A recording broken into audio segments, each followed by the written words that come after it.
La diabetes tipo 2 es una afección en la cual el nivel de azúcar en sangre es muy elevado. Después de consumir alimentos con carbohidratos, los químicos en su intestino delgado lo descomponen en moléculas únicas llamadas glucosa. Luego, la membrana de las células en su intestino delgado absorbe la glucosa que pasa al torrente sanguíneo. Cuando la sangre llega al páncreas, las células beta dentro del páncreas detectan los altos niveles de glucosa y a fin de reducir sus niveles de glucosa, las células beta liberan insulina en su torrente sanguíneo. A medida que la sangre circula por el organismo, la insulina y la glucosa salen del torrente sanguíneo a sus tejidos para alcanzar las células del organismo. La mayoría de las células del organismo tienen determinados receptores en su superficie que se unen a la insulina en circulación. La insulina actúa como una llave en una cerradura para abrir la célula con el fin de que la glucosa circulante pueda llegar dentro de la célula y ahora sus células puedan utilizar la glucosa de manera que pueda producir energía y funcionar de manera adecuada.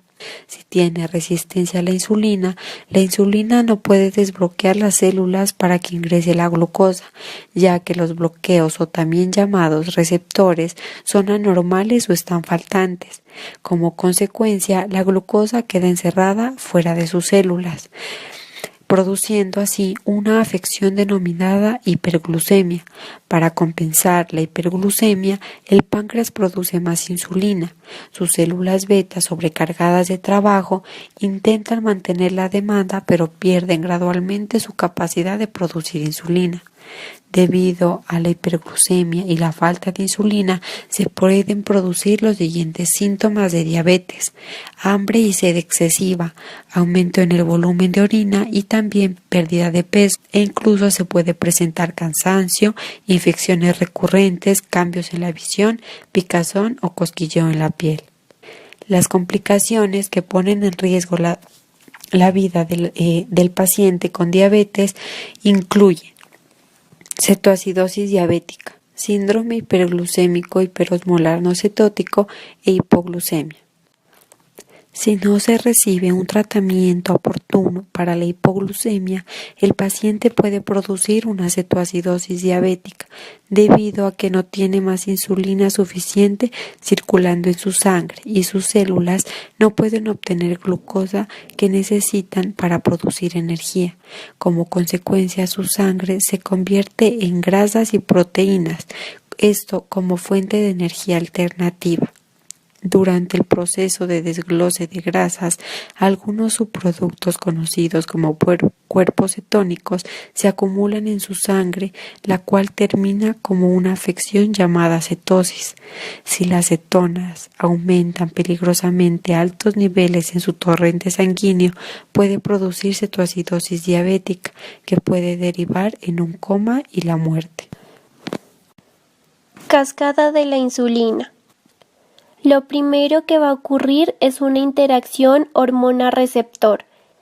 La insulina se va a unir a las dos subunidades alfa de su receptor, 2 moléculas de insulina por receptor. Esta interacción va a provocar que las subunidades alfa se acerquen, produciendo un cambio conformacional en el receptor, quien va a permitir que se enlace ATP a las dos subunidades beta del receptor.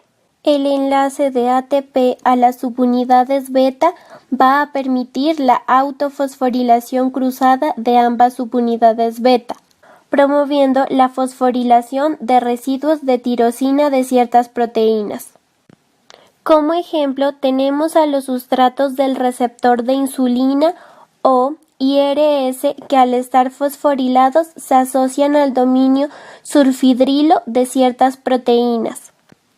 Una de ellas es la fosfatidil-inositol 3 quinasa o PI3K, que va a convertir al lípido de membrana fosfatidil-inositol 4,5 bifosfato o PIP2 en fosfatidil-inositol 3,4,5 trifosfato o PIP3 Una proteína intracelular llamada quinasa dependiente de fosfatidil-inositol va a asociarse con PIP3. Se va a producir un cambio conformacional en dicha proteína que la va a activar siendo capaz de fosforilar a la proteína quinasa B o PKB activándola. La PKB activa, por medio de una serie de procesos intracelulares, es capaz de promover la translocación de los transportadores de glucosa GLUT4 en vesículas desde el interior celular a la membrana plasmática.